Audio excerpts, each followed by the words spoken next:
Voilà, l'activité 2 consiste à comprendre l'origine d'un karyotype un peu particulier qui ne concorde pas avec le sexe biologique. Alors, à partir des documents qui vont être donnés et après avoir réalisé les activités utilisant Anagen et Rastop, il va falloir expliquer comment de rares individus de karyotype XY sont des femmes avec des ovaires. Alors, le document 2 vous présente cette anomalie qui s'appelle la dysgénésie gonadique, avec ses symptômes et quelques données cliniques. Cette dysgénésie gonadique complète, dont le karyotype des femmes est 46 chromosomes avec comme chromosome sexuel X et Y, est une anomalie du développement sexuel associée à un développement anormal des ovaires et une stérilité plus élevée que la normale des femmes. Le karyotype de ces femmes est masculin, 46XY au lieu de 46XX. Les femmes atteintes de cette dysgénésie gonadique s'en aperçoivent à l'adolescence.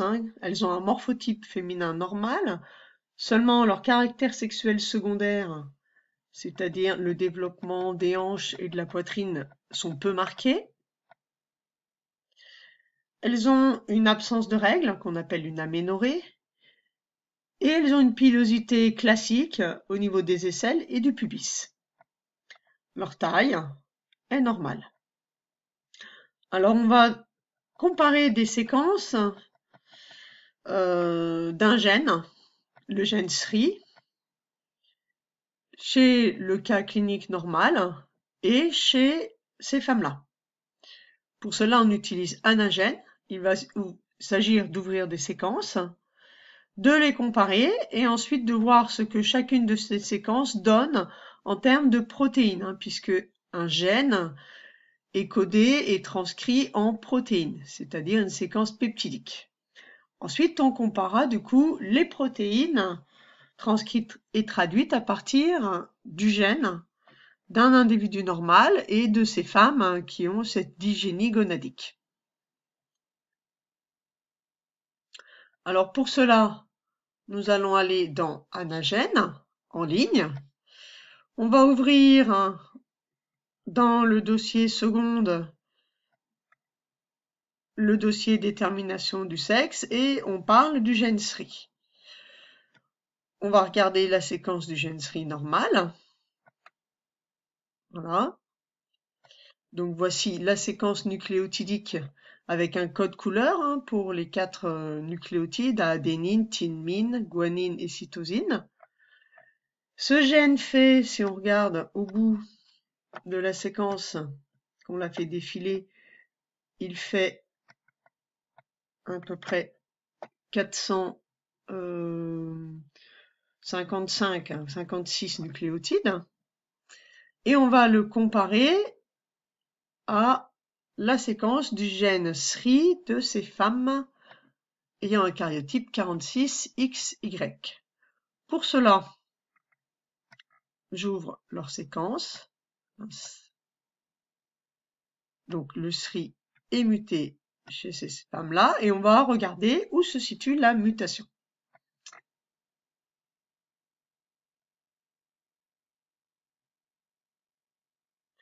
Donc voici nos deux séquences, l'allèle normal en haut, l'allèle muté en bas.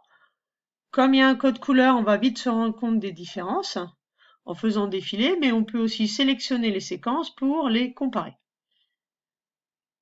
La comparaison montre sur l'histogramme les identités en gris clair et les différences en gris foncé. Si je défile toute la séquence, on voit tout de suite une différence ici, et puis ensuite je vais faire défiler la séquence complète. Avec l'histogramme de conservation, on va rapidement s'apercevoir qu'en réalité, entre ces deux allèles, il n'existe qu'une seule différence située en début de séquence. Donc, vous pouvez noter que les différences ici sont un changement de nucléotide par un autre. Une cytosine remplace une guanine au 27e nucléotide. Il s'agit donc d'une substitution de G par C dans l'allèle muté au 27e nucléotide. Que va provoquer cette substitution sur la protéine codée par ce gène? On va donc sélectionner les gènes, ici, et on va les convertir en peptides, voilà, donc en protéines, pour pouvoir ensuite les comparer.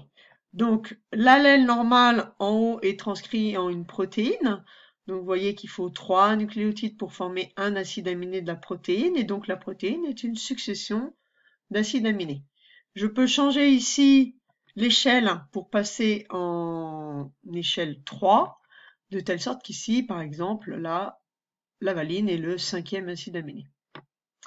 Donc comme tout à l'heure, nous avions une substitution ici dans l'ADN, on remarque que cela a bien de conséquences dans les protéines fabriquées à partir de ces allèles, puisque l'acide aminé numéro 9 est une méthionine chez les gens normaux, et que chez la femme présentant cette dysgénésie gonadique, c'est une isoleucine.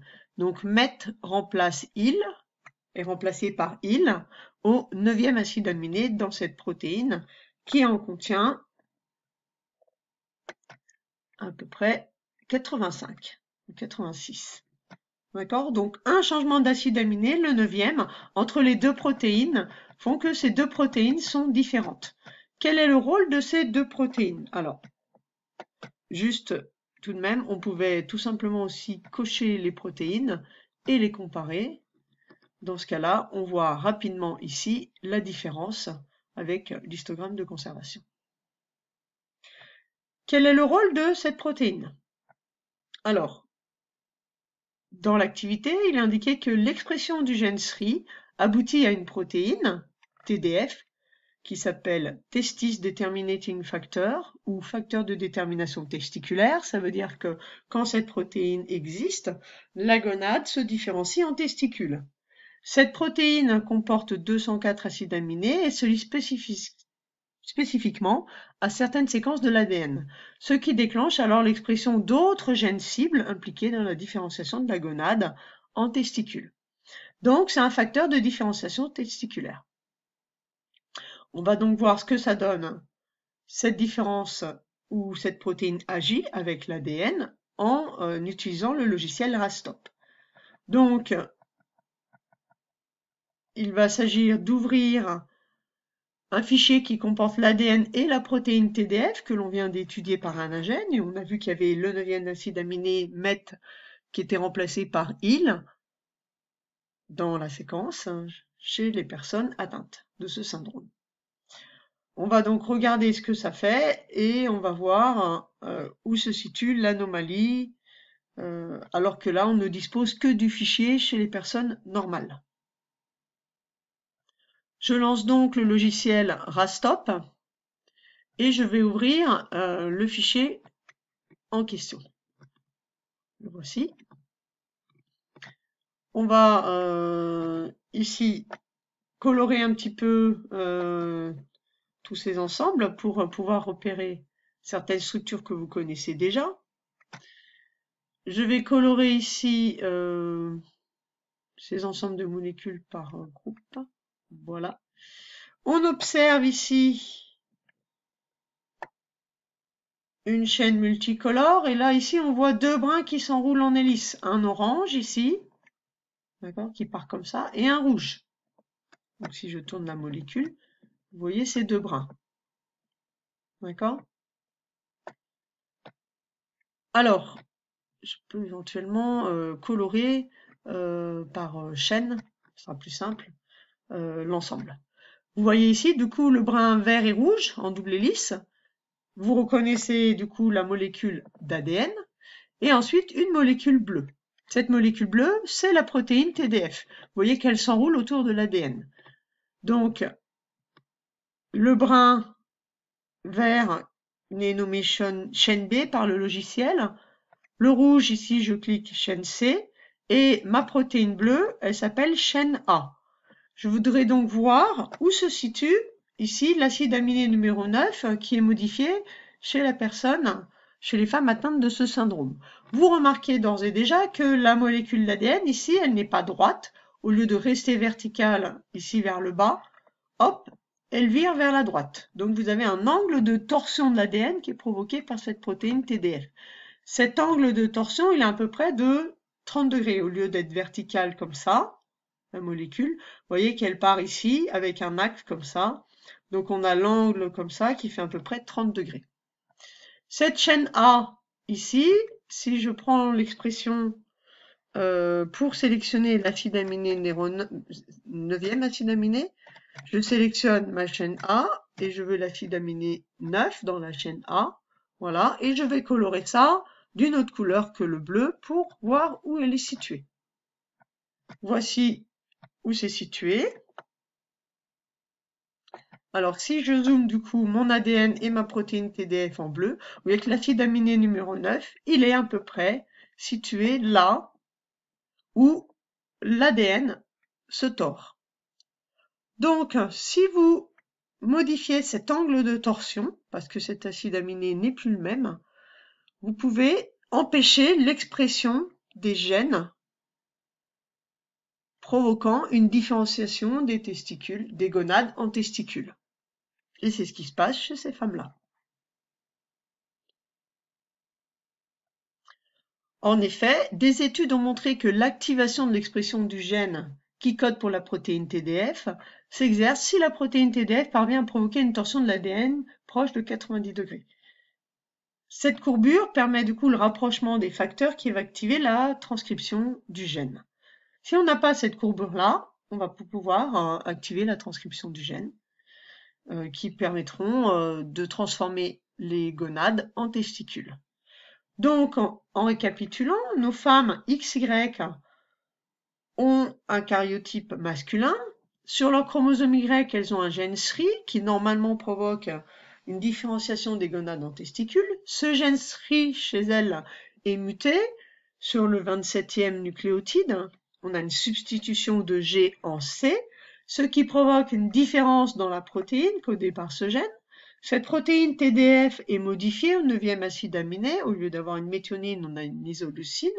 Et donc, cette protéine ne joue pas son rôle de tordre suffisamment l'ADN pour provoquer la transcription du gène qui permettra de différencier les gonades en testicules. Et du coup, les gonades ne se différencient pas en testicules et par défaut, ils vont se différencier en ovaires. C'est pourquoi c'est une femme.